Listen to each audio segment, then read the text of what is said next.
আজও কাকরাইল সড়কে ইশরাক সমর্থকদের অবস্থান, শপথ পড়ানো নিয়ে টালবাহানার অভিযোগ। যেখানে কোর্ট রায় দিয়েছে সেই কোর্টের রায়কে তারা ভায়োলেট করতে চাচ্ছে, শপথটা নিয়ে একটা টালবাহানা করতেছে, অর্থাৎ আমাদের একটা এগেনিস্ট পার্টি বানাতে চাচ্ছে। কিছুক্ষণের মধ্যে রিটের আদেশ দিতে পারেন হাইকোর্ট।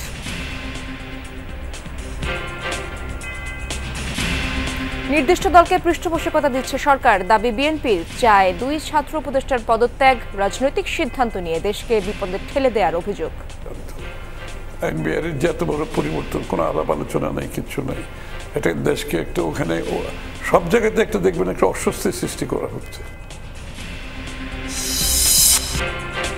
লালমনিরহাট ও ফেনী সীমান্ত দিয়ে নতুনভাবে 44 জনকে পুশিন করল বিএসএফ, রাখা হয়েছে বিজিবি ক্যাম্প ও থানায়।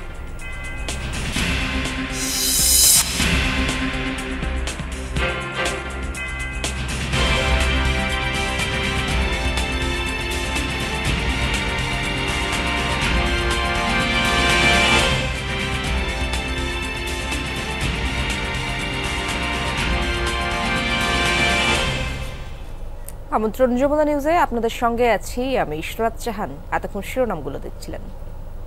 ঢাকা দক্ষিণ সিটির মেয়র পদে বিএনপি নেতা ইশরাক হোসেনের শপথের পাশাপাশি সরকারের 2 ছাত্র উপদেষ্টার পদত্যাগের দাবিতে অবস্থান কর্মসূচি পালন করছে তার কর্মী সমর্থকরা। রাতভর প্রধান উপদেষ্টার বাসভবন যমুনার সামনের সড়ক হেয়ার রোডে ছিল তাদের অবস্থান। ভোর থেকে বাড়ছে নেতাকর্মীদের সংখ্যা, বিভিন্ন ওয়ার্ড ও থানা থেকে যোগদান করছে খণ্ড খণ্ড মিছিল। এরই মধ্যে বন্ধ করে দেওয়া হয়েছে কাকরাইল থেকে মৎস্য ভবনের দিকে চলাচলের সড়ক। নেতাকর্মীরা 2 উপদেষ্টা আসিফ মাহমুদ, সজীব ভুঁইয়া ও মাহফুজ আলমের পদত্যাগের দাবিতে স্লোগান দিচ্ছেন। যমুনার মুখে বাড়ানো হয়েছে পুলিশ উপস্থিতি, অবস্থান নিয়েছে সেনাবাহিনীও। এর আগে টানা 7 দিন নগর ভবনের সামনে ব্লকেট কর্মসূচি পালন করেন ইশরাক সমর্থকরা। এদিকে কিছুক্ষণের মধ্যেই ইশরাককে ডিএসসিসির মেয়র হিসেবে শপথ না পড়ানোর নির্দেশনা চেয়ে করা রিটের আদেশ দেবেন হাইকোর্ট। আজকে বৈষম্য বিরোধী আন্দোলনের মূল স্পিরিটের সাথে বিশ্বাসঘাতকতা শামিল। যেখানে কোর্ট রায় দিয়েছে সেই কোর্টের রায়কে তারা ভায়োলেট করতে চাচ্ছে। অদৃশ্য শক্তির কারণে, মানে শক্তির প্রভাবে বলেন বা কারণে বলেন, আমরা দেখতে পাচ্ছি এই মানে রায়টাকে বিলম্বিত করা হচ্ছে। আসিফ মাহমুদ যিনি আছেন স্থানীয় সরকারের মন্ত্রণালয়ের উপদেষ্টা, উনি কিন্তু এই আমাদের শপথটা নিয়ে একটা টালবাহানা করতেছে। এই দাবি যতক্ষণ পর্যন্ত পূরণ না হবে ইনশাআল্লাহ আমরা রাজপথে থাকবো। দর্শক, ইশরাক সমর্থকদের অবস্থান কর্মসূচি সম্পর্কে আরো জানবো। কাকরাইল থেকে যুক্ত হচ্ছেন আমার সহকর্মী রাব্বি সিদ্দিকী। রাব্বি, 9 দিন ধরে তো রাজপথে নেতাকর্মীরা, কাল সারা রাতও তারা রাজপথে ছিলেন। নতুন তারা দাবি জানিয়েছেন 2 জন উপদেষ্টার পদত্যাগের দাবি। তো মানে সমাধানের কোনো উপায় কি তারা বলছেন কিনা এবং এ ব্যাপারে কোনো আলোচনা হয়েছে কিনা? তীব্র বৃষ্টি উপেক্ষা করে ইসরাত নেতাকর্মী, তার যারা কর্মী সমর্থক আছেন তারা কিন্তু গতকাল থেকেই এই কাকরাইল মোড়ে অবস্থান নিয়েছেন।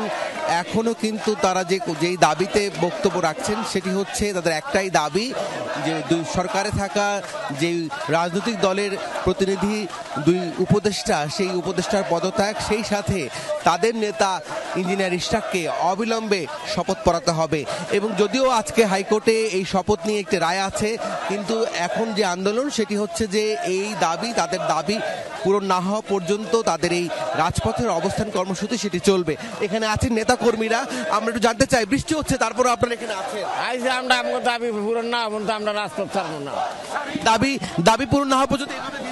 হ্যাঁ, অবশ্যই, যতক্ষণ না পর্যন্ত আমাদের দাবি পূরণ না হবে আমরা এইভাবে রোদ বৃষ্টি ঝড় সব কিছুতে ভিজবো ইনশাল্লাহ। আমরা সবসময় ভিজবো এইভাবে। দেখতেই পাচ্ছেন যে এখানে যারা আছেন নেতা কর্মীরা, তারা কিন্তু এই বৃষ্টির মধ্যেই তারা কিন্তু এখানে ভিজে অবস্থান নিচ্ছেন। এবং এই বৃষ্টি কিন্তু অনেক সময় ধরে হচ্ছে এবং তারপরও কিন্তু তাদের অবস্থান, সে অবস্থান কিন্তু এখানে চলছে। এবং সবাই বলছেন যে এটি তাদের লড়াই, এটি তাদের ন্যায্যতার লড়াই। এবং এরই মধ্যে আদালত যে রায় দিয়েছে সেই রায়কে উপেক্ষা করে সরকার কিন্তু এখন পর্যন্ত তাদের যে নেতা, সেই নেতাকে কিন্তু শপথ পড়াচ্ছেন না। এবং এই শপথ পড়ানো নিয়ে আবার হাইকোর্টে একটি রিট করানো হয়েছে। সব মিলিয়ে এই পরিস্থিতি যতক্ষণ পর্যন্ত না তাদের নেতা ইশরাক হোসেন মেয়র হিসাবে শপথ না নেবেন ততক্ষণ পর্যন্ত তাদের এই আন্দোলন চলবে। সেই সকাল থেকে বৃষ্টিতে ভিজছেন, কতক্ষণ এভাবে ভিড়? আমরা যতক্ষণ পর্যন্ত মেয়র শপথ না করব ততক্ষণ পর্যন্ত এই রাজপথ ছেড়ে যাব না। আসিফ যতদিন পদত্যাগ না করব অতদিন এই রাজপথ ছেড়ে যাব না। আসিফের পদত্যাগ চাই, এই নির্বাচন দিতে হবে। শুনছিলেন ইসরাত যে আসলে তারা এখন যে দাবিটি, সেই দাবি হচ্ছে যে পদত্যাগ এবং সেই সাথে তাদের যে নেতা, সেই নেতাকে অবশ্যই মেয়র হিসাবে, ঢাকা দক্ষিণ সিটি কর্পোরেশনের মেয়র হিসেবে শপথ নিতে হবে। ইসরাত, ধন্যবাদ আপনাকে রাব্বি। অন্তর্বর্তী সরকারে থাকা 2 ছাত্র উপদেষ্টার পদত্যাগের দাবি করেছে বিএনপি। দলটি বলছে সরকার নিজেদের চিন্তাভাবনা জনগণের উপর চাপিয়ে দিতে চায়। মানবিক করিডোর কিংবা বন্দরের মতো স্পর্শকাতর বিষয়গুলো রাজনৈতিক সিদ্ধান্ত বলে মনে করেন বিএনপি নেতারা। তাদের দাবি এসব সিদ্ধান্ত এককভাবে গ্রহণ করে অস্থিরতা সৃষ্টি করছে সরকার।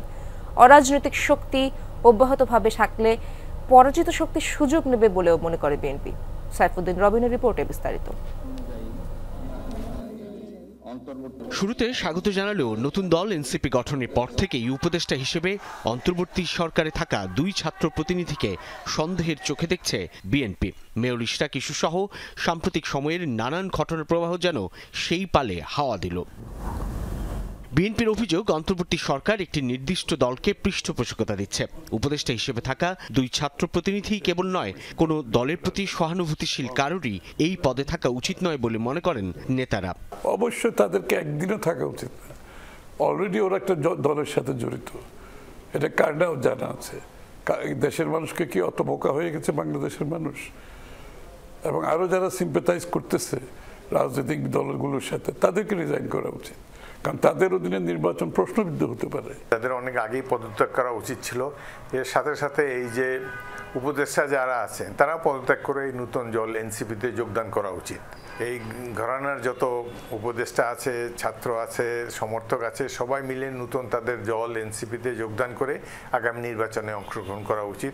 বিএনপি মনে করে অন্তর্বর্তী সরকারের নেয়া মানবিক করিডোর কিংবা বন্দরের মতো রাজনৈতিক সিদ্ধান্ত দেশকে বিপদের দিকে ঠেলে দিচ্ছে। প্রথমত কোনো পদক্ষেপই তাদের সফল হয়েছে বলে দেখি না। দ্বিতীয়ত তাদের এইসব সারা দেশকে এফেক্ট করে এই ধরনের গুরুত্বপূর্ণ, বিশেষ করে অর্থনৈতিক বিষয়ে পদক্ষেপ গ্রহণ করা ম্যান্ডেটও তাদের নাই। তারা দেশকে বিপদের দিকে ঠেলে দিচ্ছে। এই যে করিডোরের যে একটি কথা, এই দেশকে যুদ্ধে লিপ্ত হবে, তারা কোন ম্যান্ডেট পেয়ে তারা বাংলাদেশকে একটা যুদ্ধে অংশগ্রহণ করাতে চায়? সরকার যে কাজটা করছে তাদের কাজের মধ্যে পড়ে না। চট্টগ্রাম পোর্টের আপনি দেবেন কি দেবেন না, এটা রাজনৈতিক সিদ্ধান্ত।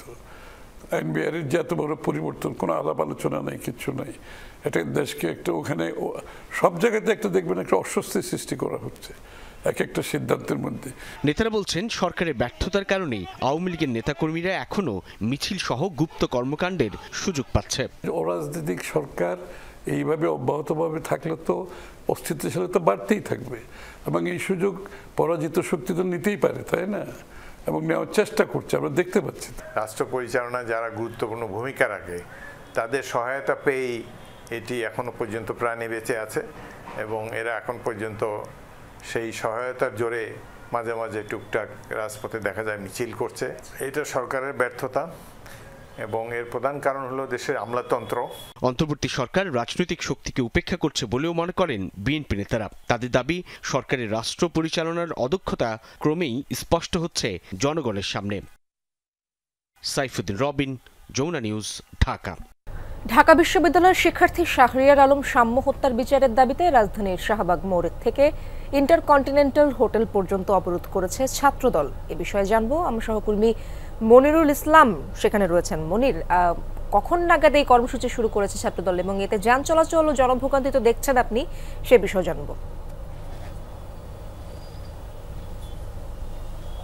আসলে জনভোগান্তির জন্য বলতে গেলে বিভৎস একটা অবস্থা ঢাকায়। মৎস্য ভবনের এটা গতকাল মৎস্য ভবন থেকে কাকরাইলের ওই অংশ পুরোটা যানজট। আজকে ছাত্রদলের ঘোষণা ছিল 10টা থেকে বিকেল 5টা পর্যন্ত এই শাহবাগ থেকে ইন্টারকন্টিনেন্টাল মোড় পর্যন্ত আটকে দেওয়া হবে, এবং সেটাই তারা করেছে।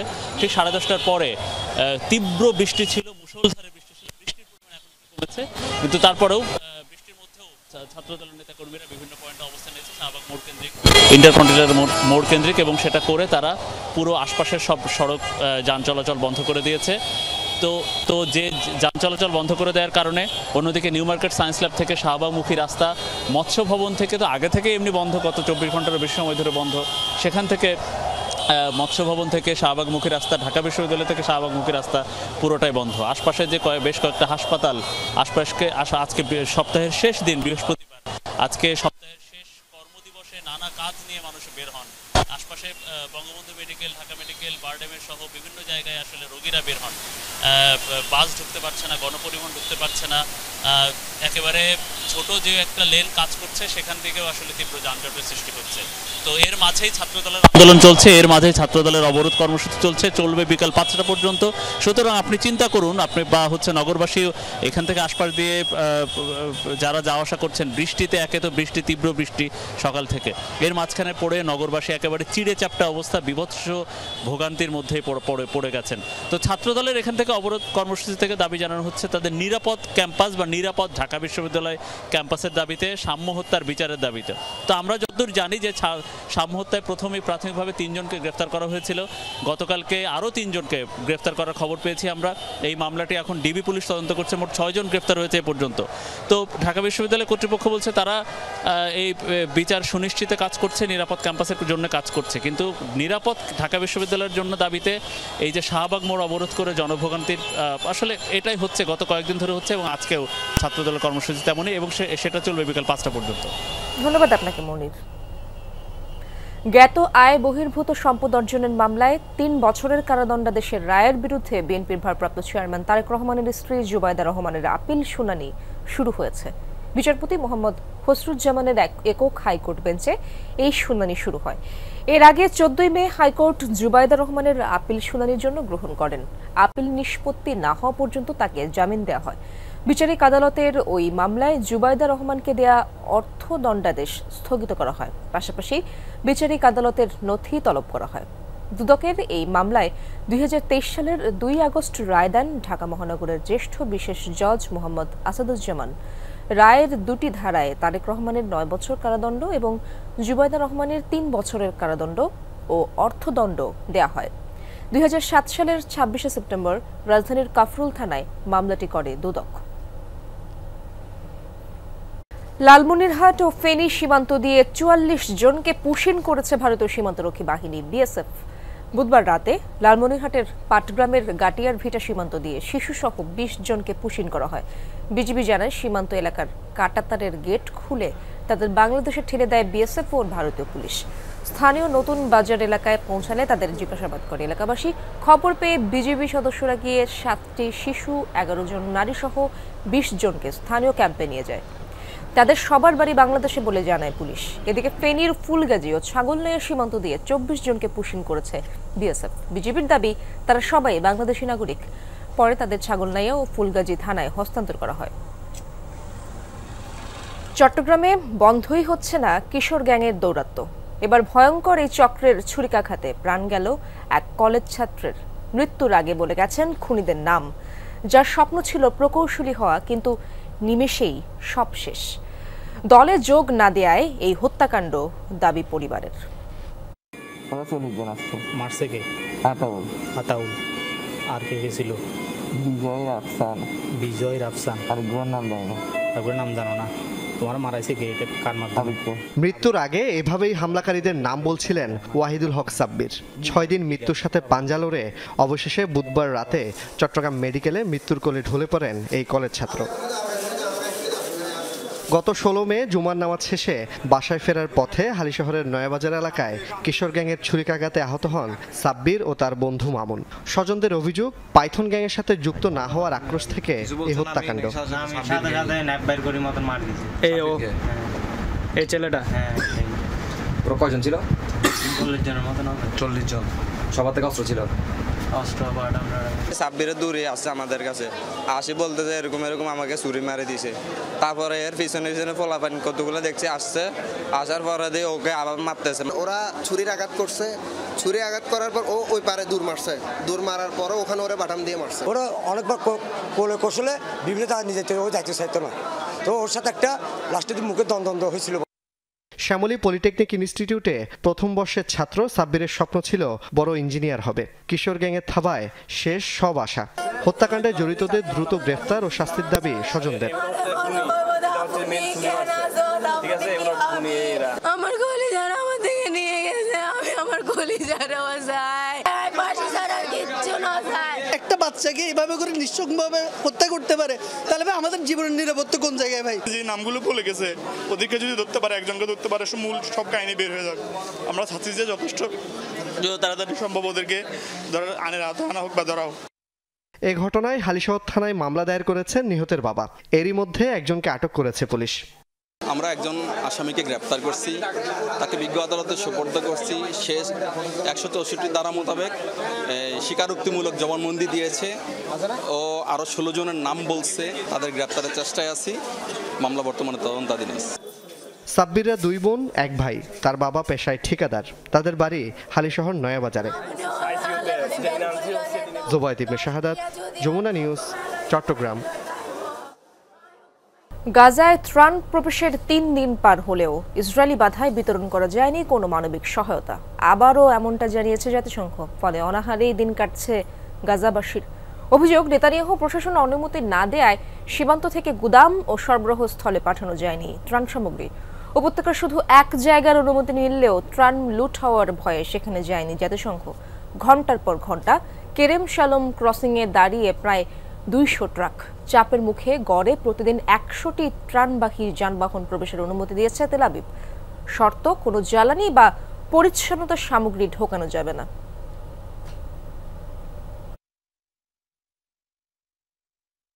রায়ের পর সংবাদকর্মীদের ব্রিফ করছেন ইশরাকের আইনজীবী ব্যারিস্টার মাহবুব উদ্দিন খোকন। আমরা সরাসরি চলে যাচ্ছি তার বক্তব্যে। এটা রিট করেছিল তার শপথ এবং রায়কে চ্যালেঞ্জ করে। 2 দিন হিয়ারিংয়ের পরে আজকে মহামান্য সুপ্রিম কোর্টের হাইকোর্ট ডিভিশন রায় দিয়েছে। সে রায়ে তাদের আবেদন রিট পিটিশনটা অর্থাৎ রিট পিটিশনটা সামারিলি খারিজ করে দিয়েছে এবং আদেশে মহামান্য হাইকোর্ট ডিভিশন বলেছে এই মামলাটা এসেছে ট্রাইব্যুনাল থেকে। কেউ যদি ক্ষতিগ্রস্ত হয়ে থাকে, যদি সে আপিলের ট্রাইব্যুনাল আছে সেখানে যেতে পারে এবং সে ওইটা চ্যালেঞ্জ কেউ করে নাই। আর আইন অনুযায়ী নির্বাচন কমিশন শপথ নিয়েছে এবং সব আইন উল্লেখ করেছে, নির্বাচন গ্যাজেট করেছে, গ্যাজেট 30 দিনে শপথ হবে ল। এটা চ্যালেঞ্জ করতে হলে ট্রাইব্যুনালে যেতে হবে, যেহেতু পিটিশন কোর্ট ট্রাইব্যুনালে যাননি। আর দ্বিতীয়তে ওনার মামলা করার অধিকার নিয়ে অনেক বড় অবজারভেশন দিয়েছে। জনস্বার্থে যে করলে মামলা করতে পারে, তবে সে মামলার ধরন ভিন্ন। পরিবেশ নিয়ে মামলা করে, মানবাধিকার নিয়ে মামলা করতে পারে, মৌলিক অধিকার নিয়ে মামলা করতে পারে, জনস্বার্থে মামলা। এখানে জনস্বার্থের কিছু নাই এবং উনি দেখাতে পারেন না যে উনি সমাজসেবা করেন, সমাজসেবক হিসেবে বা ঢাকা সিটি কর্পোরেশনের ভোটার হিসাবে যে ওনার কোনো ক্ষতিগ্রস্ত হয়েছে, ক্ষতিগ্রস্ত ব্যক্তি হিসেবে নিজেকে উনি কিন্তু প্রমাণ করতে পারেননি আদালত। আর